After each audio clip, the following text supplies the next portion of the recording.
What you're going to be seeing tonight is one of our films in our 25 New Faces of Independent Film from Filmmaker Magazine.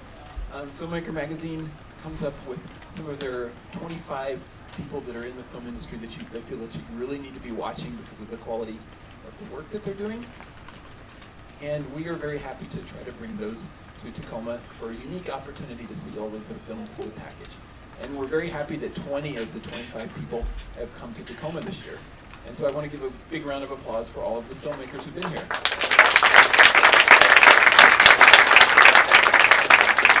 This film here is a special one in two different ways. The filmmaker, David Lowery, the director of this, was here 2 years ago with this event for the 25 New Faces, presenting a short film he'd had. And now tonight we have the person who's done the score for the film, Hart. And we're going to have him, when I went to Sundance, I saw this film, and I was very much left with a feeling of paying attention to the music in this, and leaving thinking about the music. And that's a rare thing to leave a film and have that music resonate with you so much. So it's a very pleasure for me to introduce him to you. And following the film, we'll be able to ask him some questions.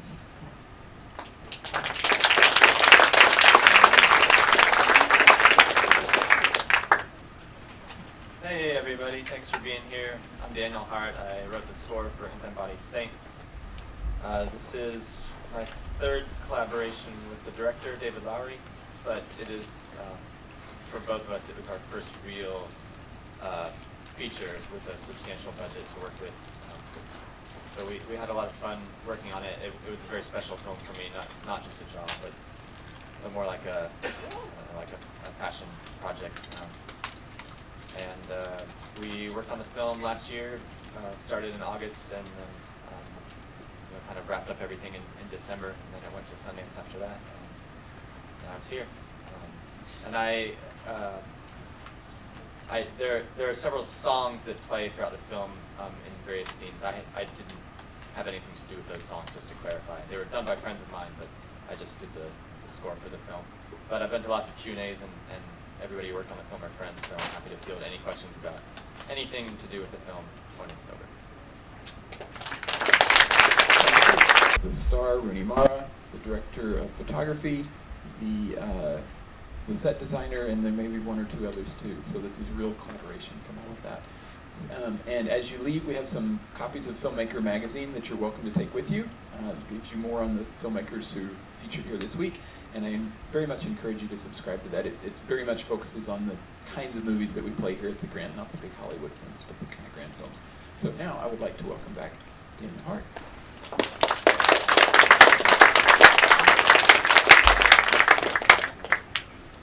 Thanks. How's it going? Sorry about the sound in the first half of the film. I probably could have had them turn it up, but I lost perspective. You know, I've seen it so many times, I just kind of have it all memorized. So to me, it sounded like it was at the normal volume. Questions from people?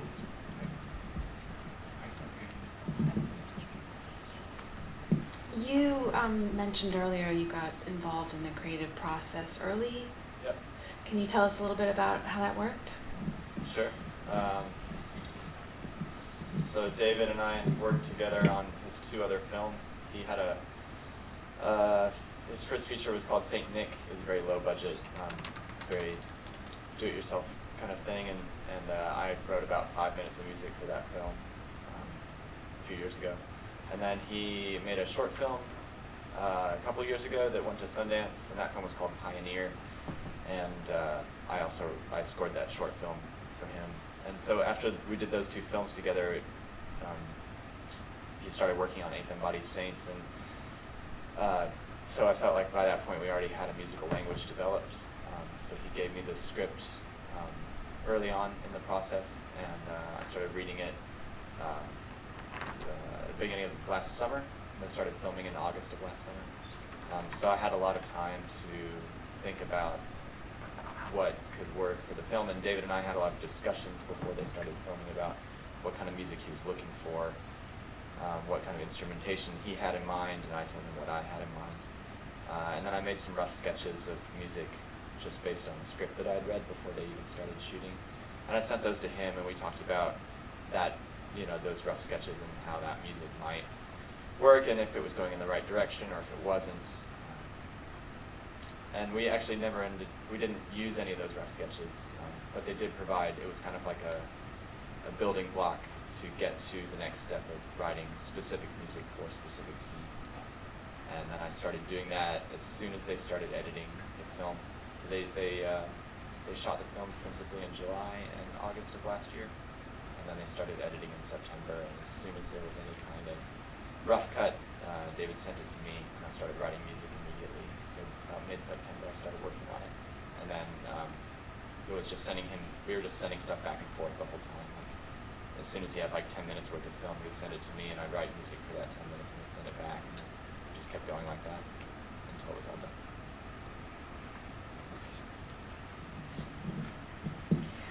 What is your educational background? And there's a lot of Appalachian music in this film. Is that quite an influence in your life? My educational background, I started playing the violin when I was 3 years old. Both of my parents are musicians. You're not. And 19. I took what did you say? I said now you're 19. Yeah, now I'm 19. So it's been a long 16 years violin playing. And I studied classical music all the way up through high school. I have a degree in playwriting, so I didn't do music in college or anything. But I started playing in bands when I was in college, and then I played in bands for about 10 years. And towards the end of that time, I started scoring films. So I've been scoring films for about 4 years now, mostly short films. So my training is it's kind of half there. I did study music for a while, but then I stopped. So I just kind of like picked stuff up along the way, and having parents who are musicians helps a lot. And then your second question about the Appalachian music, it's not a big part of my life consciously, but I did live in North Carolina for about 6 years after school, so I did probably soak up a lot of that. However, the music that I wrote for this film, when David and I were discussing the instrumentation early on, he specifically requested that I use banjo and mandolin for the score, and I had not planned on doing that until he asked me to do it. So I actually had to borrow a banjo and a mandolin from a friend because I didn't own those instruments. That wasn't my forte. But once I started playing them, while looking at scenes from the film, it became clear to me. I was like, oh, well, David Lowery's a genius, and obviously these were the right instruments for this film, and now I'm going to use them for the rest of the time that I'm working on it. The hand clapping is just absolutely phenomenal. Thanks. Can you comment on that? Sure. Yeah, the hand clapping, I did all that.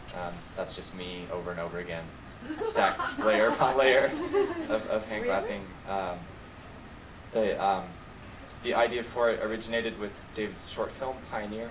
There was one scene where he was talking about men on, it's a father and a son. The father's telling the son a bedtime story, a very strange, long bedtime story about how he and his mother met. And at one point in the story, they're a band of marauding horsemen that come in and take his mother away, and he has to go and try and find her again.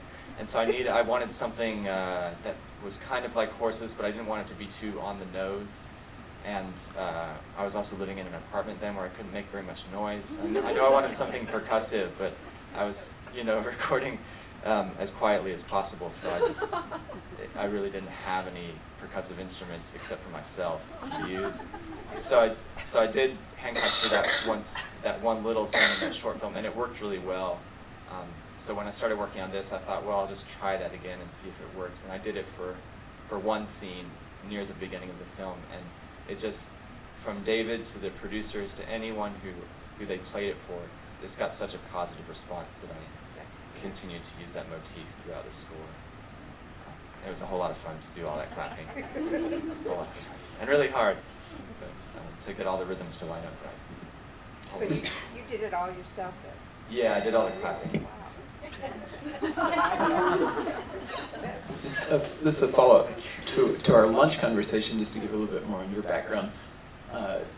Just would you mind mentioning band you've played for and who you've toured with and opened for? Sure. So most of my career as a musician has been as a touring musician. I've played as a musician in people's bands as like a gun for hire, and then I've had my own projects where I was writing the music for the band. None of those have been anywhere near the style of music here. It's mostly been like rock and roll related bands. But I've been really lucky to tour all over the world and play with some of my heroes. And so I played in bands that you may not be as familiar with, but St. Vincent, Other Lives, and Broken Social Scene are my favorites, and then the Polyphonic Spree as well, and John Vanderslice. I did that for a long time, and I got to open up for David Bowie when I was with the Polyphonic Spree, and I got to open up for Radiohead when I was with Other Lives. So I've been able to see lots of amazing music and to have firsthand contact with people who I would consider to be musical geniuses doing stuff in their own genres. But I feel like I'm always just trying to learn from whoever I'm around, like just trying to soak up whatever I can musically, those experiences. It was a beautiful movie. The nice thing about it is that the music didn't drown out the dialogue, which so many movies do. Uh-huh. So I hope all you young people take that to heart. I like to hear dialogue. I do too. Yeah, I do too. And Thanks, Mom.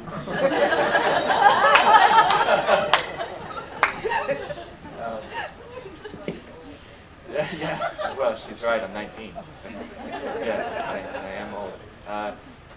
Yeah, David, as a director, he likes a lot of space in his films, and I like that. I like that too. So it makes it easy for us to work together. It kind of when I'm working with David, it feels like I don't even have to say, I don't have to explain anything, and he doesn't have to tell me very much either. We've worked together long enough, and I think we're just working in the same vein enough that we just kind of see things the same way. I've worked on other films where it wasn't quite like that, but in this case, yeah, easy. Is this your first film score, feature film score? Yeah, this is my first feature film score. Yeah, it's just mostly short films before this, or like a little bit of music for a feature, or on the popular music side, some of the songs that my bands have recorded have been in films where I wrote that music, but I didn't write it for the film specifically. Do you have any other projects lined up, any other features? Has this been seen by enough people to give you a card to get you into anything else? I don't think it usually works this way, but it's really just sort of taken off like straight. I couldn't be happier, and I feel extremely lucky to have gotten as much work out of this film, even before it was seen by most people. Like it had just played at a couple festivals, and I already got people asking me to work with them. So yeah, it's continued a steady stream. I just finished another feature at the end of July, and then I've got another one that I'm about to start next week that I can't tell you about, but it's really, really good. My question is a little crazy, but I saw this film in early May, and there are two parts of it that I remember as being distinctively different from what I saw tonight. So am I crazy or what? Has it been re-edited, possibly tweaked a little bit? It's been tweaked a little bit. Yeah, you're not crazy. Okay, good, thank you. I can tell you that. Yeah, okay. Yeah, it's been tweaked a little bit. I'm not sure exactly why. I think there was maybe a time constraint according to something that had to happen at some point for some festival. And so David made those changes for that festival and then liked them and kept them in. One part I remember was that's not in this one, and you can tell me if it's part of my hallucination. It seemed like there was a scene that made it very clear that Ben Foster was one of the person who was shot, at Yeah. the beginning, Yeah. and he was very closely, severely injured, and you thought he was dead, but he survived, and that wasn't in this one at all. He talks about an illusion, very indirect, but it's totally skipped here. Yeah, I'm not sure. I don't remember anything being different with Ben being shot here. Maybe there was one close-up of him that's missing. I'm not sure about Yeah, that one. he was clearly on the ground outside, and they made a big deal of it. Right, Okay, right. all right. Yeah.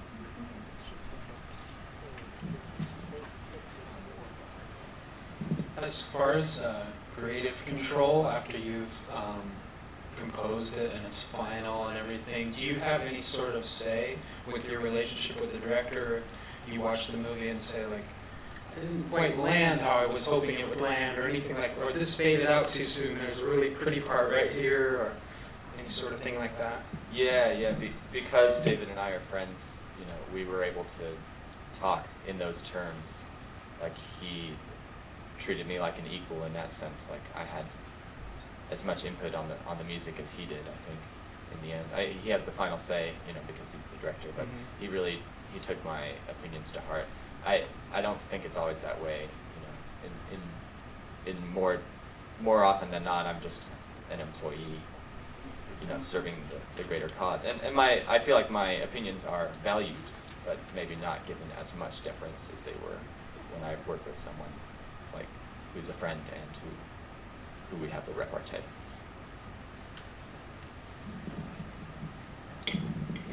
I'm curious how much of your process is improvisational, like the way you would jam with other instrumentalists, if you're kind of jamming with the visual motifs or with the kind of flow of the narrative that you're looking at. Are you kind of headphones on, watching a screen, and sort of playing along the way you would with other instruments?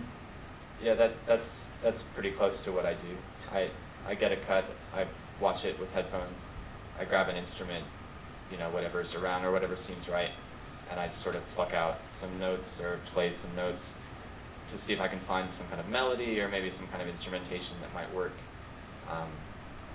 And then I'll record something and then listen back and see if it's right, and if it's right, then I'll add stuff to it, and if it's not, then I'll just scrap it and start over. Do you ever go into a scene and kind of recraft that language in very, very different ways before it feels like it lands where it needs to be? Yes. There's so many times where I'll record. I'll spend maybe like half a day making something, and then I'll take a break for an hour and eat something, and then come back, and it's just obviously very clearly to me not the right piece, and so I'll just have to throw it out and start over. Or also, like, I usually turn in score in drafts, so I'll turn in a first draft, and then I'll get notes on what's right and what's wrong, and then I'll go back and give a second draft, which hopefully gets a little bit closer to what the director's looking for. But it's the same thing. Like, it may not be me saying, oh, this is not right for the scene. It'll be someone else saying it, but it's still the same thing. Like, I may have to come up with something completely different. Or it may just be taking out one instrument to make it right.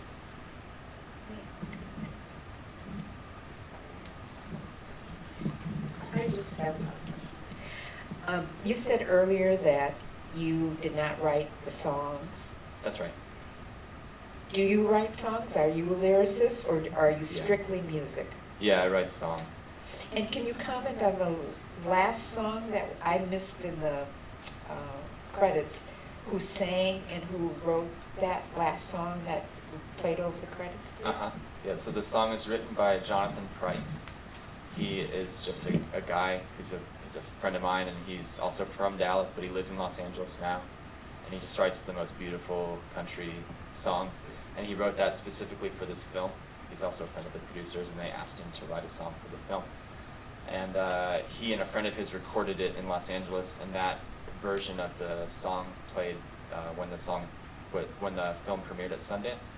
But after Sundance, there was maybe a request by someone or an idea that they could get Keith Carradine to sing the song, to like re-record it, because he is a musician himself, and in fact won an Oscar for Best Song for I think for Nashville. Yeah. So they asked Keith if he would be so kind to re-record the song, and he did. So that is Keith both playing the guitar and singing in that version that you heard. We have time for one more question. I have one more. I'll ask one. Two. Can you speak to the title of the movie and how that relates to the film? Yeah, so the title of the film, Ain't Them Bodies Saints, met with a lot of criticism from just about everyone who has seen the film, who had any kind of responsibility of selling it to anyone, or selling it, convincing people to watch it.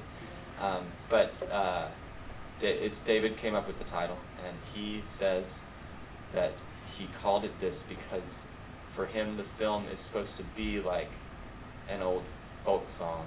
You know, it's supposed to be a kind of a fable or a tale of woe that you would often hear in a folk song, like maybe a cautionary tale. And all those folk songs to him have, like, old folk songs have kind of strange names, and so he wanted to come up with a name that sounded lyrical and gave you some sense of the tone of the film, but he wanted to name the film as if it were a song.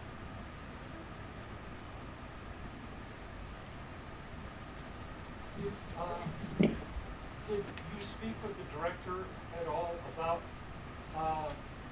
any films that he may have been thinking about as he was making this film? I think of some of Altman, Yeah. or They Drive By Night, or some other films along those lines, and I'm wondering if that ever came up in conversation. We didn't talk about other films. I think it's probably better that way, because if he had told me about other films, I would have immediately watched them, and then the music in those films would have just been something that I would have been obsessing over, trying to avoid copying while paying reverence to. That's all I would have done the whole time. So no, we didn't talk about other films. I know he loves Altman. But for me, I'll tell you, in terms of the music for the film, I did refer back to a few films when I was writing the music for this, just to make sure that pacing was happening in the way that I wanted it to, according to other films that had music where I liked the pacing. And those were In Bruges, which was scored by Carter Burwell. I just like the way that he handled the action scenes, like the gun scenes in Bruges, so I tried to keep that in mind when I was writing for the action scenes here. And Sherlock Holmes, Which one? which is maybe not the most obvious comparison, but the score is by Hans Zimmer, and he used an instrument called a cimbalom in the score for Sherlock Holmes. It's one of the main instruments that creates the theme for that score, and it's like the cimbalom is like a concert version of a hammered dulcimer. It's like a hammered dulcimer with a much darker, more ominous tone, and I use that a lot in the score here. Thank you so much, Daniel, and thank you everyone for coming out. Tomorrow we have 3 packages of short films, which